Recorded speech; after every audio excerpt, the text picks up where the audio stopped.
Hello everyone. इस video में हम राजस्थान के इतिहास के स्रोत मतलब जिन स्रोतों से राजस्थान के इतिहास का पता लगता है उनसे रिलेटेड जो एग्जाम्स में बार बार क्वेश्चंस आते हैं उनको हम डिस्कस करेंगे। ठीक है, तो चलो स्टार्ट करते हैं। फर्स्ट क्वेश्चन है कि पोथीखाना संग्रहालय स्थित है। ठीक है, कि पोथीखाना संग्रहालय कहाँ स्थित है। तो पोथीखाना संग्रहालय के बारे में हमें पता होना चाहिए। इसके ऑप्शन है उदयपुर, जयपुर, जैसलमेर, जोधपुर। ठीक है, पोथीखाना संग्रहालय जयपुर में स्थित है।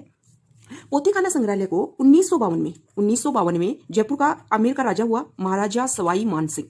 ठीक है, महाराजा सवाई मानसिंह द्वितीय, मानसिंह सेकंड। ठीक है, इन्होंने 1952 में इसका निर्माण करवाया था। ठीक है, देखो 1949 के बाद में क्या हुआ था कि राजस्थान का एकीकरण होने लग गया था। ठीक है, तो जब राजस्थान का एकीकरण होने लगा और जब वृहद राजस्थान बना तो उस वृहद राजस्थान के ये फर्स्ट क्या बने थे, राज प्रमुख बने थे। ठीक है, हमारे राज्य के राज प्रमुख कौन थे, महाराजा सवाई मानसिंह द्वितीय। ठीक है, 1 नवंबर 1956 को जब राज्यपाल का पद यहाँ पर राज्यपाल का पद की नियुक्ति की गई तब तक ये हमारे राज्य के क्या थे, राज प्रमुख थे। ठीक है, इनका शासनकाल एक राजा के रूप में, इनका शासनकाल सवाई मानसिंह द्वितीय का शासनकाल 1922 में ये राजा बने थे और 1949 तक ये राजा रहे थे। ठीक है, आमेर की। नेक्स्ट क्वेश्चन है कि राजस्थानी साहित्य और उनके लेखकों एवं उनकी कृतियों में कौन सुमेलित नहीं है। मतलब कुछ लेखकों के नाम दे रखे हैं और उनके सामने उनकी बुक्स के नाम दे रखे हैं। पता करना है कि कौन सी बुक उस लेखक ने नहीं लिखी है। ठीक है, देखो फर्स्ट जो ऑप्शन है वो है चंद्रप्रदायी, सूरज प्रकाश। ठीक है, तो ये तो सुमेलित नहीं है, ये तो हमें पता है। पता करना है कि सही सुमेलित है, मतलब इस ऑप्शन में बुक का और उसके लेखक का नाम बिल्कुल सही मैच बताना है। ठीक है, चंद्रप्रदायी ने तो पृथ्वीराज रासो लिखी थी। चंद्रप्रदायी ने पृथ्वीराज रासो लिखी थी। ठीक है, माधोदास ने लिखी रामरासो। ये सही है, ये सही सुमेलित है। ठीक है, तो इसका आंसर आ जाएगा माधोदास रामरासो। माधोदास ददवाड़िया इन्होंने लिखी थी रामरासो। ठीक है, और कुछ अब और जो हमें ऑप्शन दे रखे हैं वो भी हम डिस्कस कर लेते हैं। ठीक है, देखो रुक्मिणी हरण जो बुक है वो लिखी थी सायाजी सूला ने। किसने, सायाजी सूला ने। ठीक है, सायाजी सूला ने। ठीक है, और जो सूरज प्रकाश, ये चंद्रप्रदाय के बगल में जो सूरज प्रकाश दे रखा है, सूरज प्रकाश को लिखा था कर्णीदान ने। किन्होंने, कर्णीदान ने। ठीक है, कर्णीदान लेखक हुए हैं। और इस सूरज प्रकाश में जोधपुर का एक राजा हुआ था अभय सिंह राठौड़, उसका इतिहास है। ठीक है, कर्णीदान ने लिखा है, लेखक का नाम है कर्णीदान, पुस्तक लिखी सूरज प्रकाश। ठीक है, और उसमें जोधपुर के राजा अभय सिंह राठौड़ का इतिहास है। वो ही जोधपुर के राजा अभय सिंह राठौड़ जिनके समय में अमृता देवी बिश्नोई ने 1730 में खेजड़ी के वृक्षों के लिपटकर 363 स्त्री पुरुष उस आंदोलन में मारी गई थी। ठीक है, तो वो इन्हीं अभय सिंह राठौड़ के शासनकाल में हुआ था। ठीक है, तो माधोदास ददवाड़िया ने रामरासो लिखी थी, ये सही सुमेलित है। नेक्स्ट क्वेश्चन है कि शार्दुल राजस्थान रिसर्च इंस्टीट्यूट की स्थापना किसने की थी। तो शार्दुल राजस्थान रिसर्च इंस्टीट्यूट की स्थापना दशरथ शर्मा ने की थी। ठीक है, देखो दशरथ शर्मा का हमें पता होना चाहिए कि दशरथ शर्मा का जो संबंध है वो राजस्थान के चूरू जिले से है। दशरथ शर्मा का जन्म 1903 में इनका जन्म हुआ था और 1976 में इनकी डेथ हो गई थी। ठीक है, दशरथ शर्मा ने क्या किया था कि बीकानेर का पीएम, देखो उस समय जब रियासतों का समय था तो अलग अलग पद हर रियासत में अपने अपने हिसाब से पद बना रखे थे। तो वहां के प्रधानमंत्री थे, बीकानेर के प्रधानमंत्री थे के एम पन्नीकर। बीकानेर के प्रधानमंत्री थे के एम पन्नीकर। उनकी सहायता से दशरथ शर्मा ने शार्दुल राजस्थान रिसर्च इंस्टीट्यूट की स्थापना की थी। और कब की थी, 1945 ईस्वी में। ठीक है, तो ये हमें ध्यान होना चाहिए। नेक्स्ट क्वेश्चन है कि मालवगढ़ सिक्के मिले हैं। तो मालवगढ़ राजस्थान में नालीसर जगह से मिले हैं। ठीक है, नेक्स्ट क्वेश्चन है निम्न में से किस राजस्थानी स्रोत में, ऐसा कौन सा राजस्थानी स्रोत है जिसमें ये बताया गया है कि हल्दी घाटी युद्ध में प्रताप को विजेता माना गया। मतलब हल्दी घाटी युद्ध 1576 में जो युद्ध हुआ, मतलब मेवाड़ के महाराणा प्रताप और मुगल बादशाह अकबर था, लेकिन उनकी तरफ से मानसिंह यहाँ लड़ने आया था। ठीक है, तो हल्दी घाटी युद्ध में प्रताप को विजेता किस बुक में बताया गया है, तो वो बताया गया है राज रत्नाकर में। ठीक है, राज रत्नाकर जो पुस्तक है उसके बारे में हमें पता होना चाहिए कि राज रत्नाकर को लिखा है सदाशिव ने। राज रत्नाकर को किसने लिखा है, सदाशिव ने। ठीक है, इसमें जो ऑप्शन दे रखे हैं राज प्रशस्ति, हमें पता है राज प्रशस्ति मेवाड़ का राजा हुआ था राज सिंह। उन्होंने राजसमंद झील का निर्माण करवाया और उसके किनारे पर 9 चौकी पाल पर 25 बड़ी बड़ी शिलाओं पर राज प्रशस्ति लिखवाई। और ये राज प्रशस्ति किसने लिखी थी, रणछोड़ भट्ट तैलंग ने। एकलिंग महात्म्य किसने लिखा था, कानव्यास ने। ठीक है, एकलिंग महात्म्य किसने लिखा था, कानव्यास ने। और वंश भास्कर का जो लेखक कौन है, वो सूर्यमल मिश्रण है। और सूर्यमल मिश्रण बूंदी जिले से, राजस्थान के बूंदी जिले से वो संबंध रखते हैं। वहां के राजा हुए थे राव राम सिंह, उनके दरबारी कवि थे सूर्यमल मिश्र। ठीक है, नेक्स्ट क्वेश्चन है कि इतिहास के सबसे प्रमाणिक स्रोत क्या है। कि हमें इतिहास का अगर हमें पता करना है तो सबसे पहले हम बिलीव किस पर करेंगे कि ये बिल्कुल सही है, इन पर हम विश्वास कर सकते हैं। ठीक है, तो इतिहास के सबसे प्रमाणिक स्रोत है पुरातात्विक स्रोत। ठीक है, पुरातात्विक स्रोत क्या होते हैं कि जो इतिहास से हमें पता ऐसे लगता है कि यहाँ पर कोई सभ्यता विकसित हुई थी और उस जगह की जो खुदाई करते हैं तो वहां पर जो उस समय के जो बर्तन, कपड़े, अन्य कुछ भी जो हमें अवशेष मिलते हैं वो होते हैं पुरातात्विक स्रोत। अब ये काम कौन करता है, पुरातात्विक स्रोत मतलब किसी भी जगह की खुदाई करने का काम कौन करता है, तो भारतीय पुरातत्व सर्वेक्षण विभाग ये करता है। ठीक है, और इसकी स्थापना, पुरातात्विक सर्वेक्षण विभाग की स्थापना भारत में 1861 में ही हो गई थी। मतलब ब्रिटिश काल में ही इसकी स्थापना हो गई थी। ठीक है, और अलेक्जेंडर कनिंगम इसके हेड बने थे। ठीक है, अलेक्जेंडर कनिंघम इसके हेड बने थे।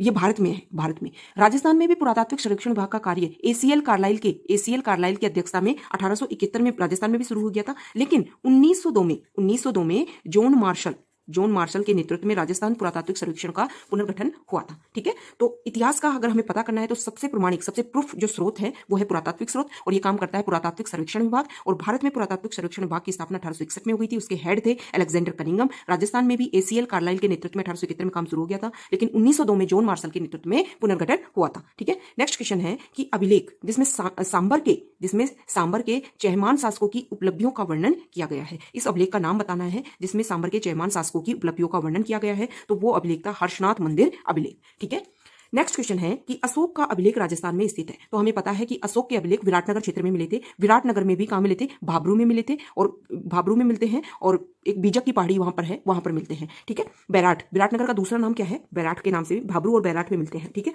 तो इसका आंसर आ जाएगा विराटनगर में मिले हैं और भाबरू में मिले हैं, तो इसका आंसर आ जाएगा 1 एंड 2। ठीक है, नेक्स्ट क्वेश्चन है कीर्ति स्तंभ प्रशस्ति के लेखक कौन है? कीर्ति स्तंभ प्रशस्ति, अब पहले तो हमें यह पता होना चाहिए कि कीर्ति स्तंभ प्रशस्ति कौन से राजा के समय में लिखी गई थी। तो कीर्ति स्तंभ प्रशस्ति का संबंध है मेवाड़ के महाराणा कुंभा से। मेवाड़ के राजा हुए थे कुंभा, 1433 से 1468 तक इनका शासनकाल था। ठीक है, उनके समय में कीर्ति स्तंभ प्रशस्ति लिखी गई थी। ठीक है, कुंभा के बारे में हमें पता चलता है कि वो विद्वानों को तो आश्चर्य देते ही थे अपने दरबार में, उसके अलावा वो शुंभी विद्वान थे, मतलब शुंभी एक अच्छे लेखक थे, और वो एक अच्छे लेखक थे। ये हमें कहां से पता चलता है? कीर्ति स्तंभ प्रशस्ति से। ठीक है, उनके जो बुक है संगीत राज, ठीक है, चंडी शतक की व्याख्या, गीत गोविंद की टीका, जो उन्होंने लिखे हैं उनके बारे में पता कीर्ति स्तंभ प्रशस्ति से ही चलता है, ये हमें ध्यान होना चाहिए। ठीक है, और इसके लेखक कौन है? तो इसका आंसर आ जाएगा महेश। ठीक है, नेक्स्ट क्वेश्चन है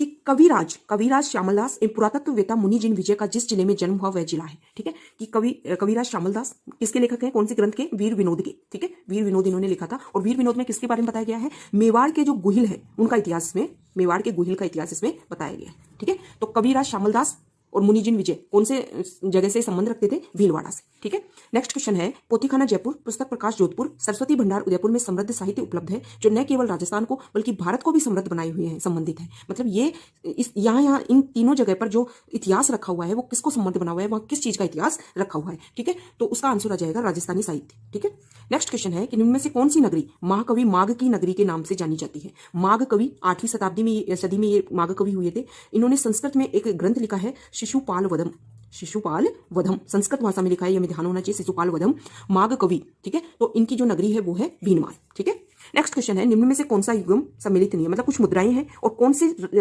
सी मुद्रा कौन से जिले में, कौन से रियासत में चलती थी, इसके बारे में हमें पता करना है। तो झाड़साई मुद्रा जयपुर में चलती थी, विंशोपक चाहमान वंश में, और डब्बूसाही मेवाड़। ठीक है, विजयसाई बीकानेर में नहीं चलती थी। ठीक है, तो इसका आंसर आ जाएगा विजयसाई बीकानेर। अब विजयसाई कहां चलती थी ये हमें पता होना चाहिए। तो विजयसाई चलती थी जोधपुर में। जोधपुर में जो सिक्के चलते थे उनको विजयसाई के नाम से, और बीकानेर में जो सिक्के चलते थे उनको बोलते हैं गजसाही के नाम से। ठीक है, देखो हम जो क्वेश्चन जो डिस्कस कर रहे हैं ना, अगर आपने वो अच्छे से एक एक वीडियो को आपने देखा तो बिना थ्योरी पढ़े हुए भी, अगर आपने हल्का सा भी आपको थ्योरी की नॉलेज है, तो उस क्वेश्चंस के थ्रू आपके राजस्थान का पूरा इतिहास आपके रिपीट हो जाएगा। ठीक है, नेक्स्ट क्वेश्चन है अधोलिखित अभिलेखों का सही कालक्रम चुनिए। आरोही क्रम में, मतलब कौन सा अभिलेख सबसे पहले लिखे गया, फिर उसके बाद लिखा गया, फिर उसके बाद लिखा गया। ठीक है, तो इसका जो आंसर आ जाएगा, पहले हमें पता होना चाहिए 4 अभिलेख दे रखे हैं, बिजोलिया अभिलेख, निमिनाथ अभिलेख, घोसुंडी अभिलेख और बुचकला अभिलेख। ठीक है, तो देखो घोसुंडी जो अभिलेख है वो 2री सदी ईसा पूर्व का है। ठीक है, मतलब देखो यहां से समझो कि जैसे जीरो कहां मानते हैं? भगवान ईशा का जन्म होता है उसको जीरो मानते हैं। ठीक है, ईशा पूर्व मतलब जन्म से पूर्व। ठीक है, और ईशा बाद।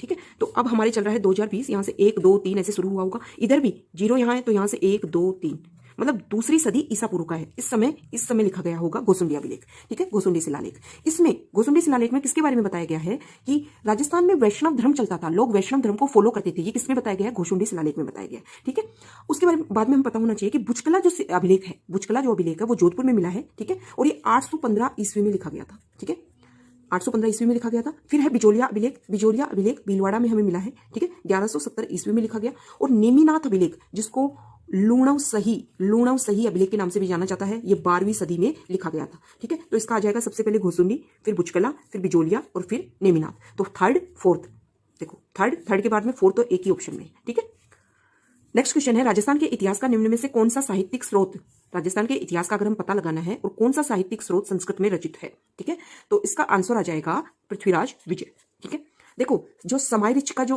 बुक है ये जो लिखी थी वो हरिभद्रन ने लिखी थी। किसने लिखी थी? हरिभद्रन। देखो ये ग्रंथों से और उनके लेखकों से संबंधित बहुत क्वेश्चंस आते हैं। समराइच का जो समाराइच कहा जो बुक है ग्रंथ है वो हरिभद्रन ने लिखी थी। कुवलयमाला उद्योतन सूरी ने, कुवलयमाला उद्योतन सूरी ने, ठीक है। ये जो पृथ्वीराज विजय है ये जयानक भट्ट ने लिखी थी। किसने लिखी थी? जयानक भट्ट ने। जयानक भट्ट कौन था? अजमेर का चौहान वंश जो है वहां पर पृथ्वीराज चौहान राजा हुआ था, जिसको अंतिम भारत का हिंदू सम्राट भी जानते हैं, ठीक है।